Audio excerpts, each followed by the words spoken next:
సుప్రీంకోర్టులో సోమవారం అనూహ్య ఘటన చోటు చేసుకుంది. భారత ప్రధాన న్యాయమూర్తి జస్టిస్ బిఆర్ గవాయ్పై ఓ న్యాయవాది బూటు విసిరిన ఘటన దేశంలో తీవ్ర సంచలనం రేపింది. ఆ వ్యక్తి పేరు రాకేష్ కిషోర్.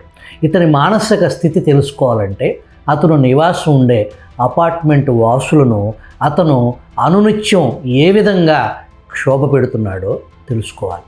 దీనిపై ఈస్ట్ ఢిల్లీ పోలీస్ స్టేషన్లో 2021లో పదుల సంఖ్యలో ఫిర్యాదులు అందాయి. అపార్ట్మెంట్ వాట్సాప్ గ్రూప్లో మతం పేరుతో ఇంటి పేరుతో బూతులు తిట్టడం, దాడి చేయటం ఇతనికి పరిపాటి.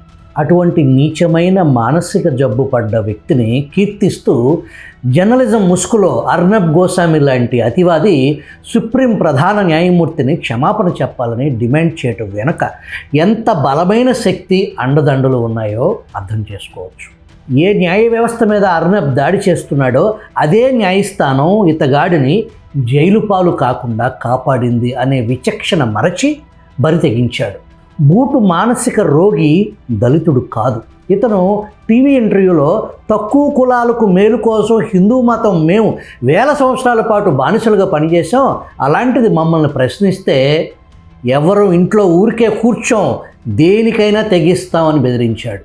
ఇప్పుడు ఈ రోగి మతం స్టోరీని కొత్త మలుపు తిప్పడానికి బీహార్ ఎన్నికలను దృష్టిలో పెట్టుకుని బహుశా ఈ రోగికి దళిత కార్డు వాడి ఉండవచ్చు.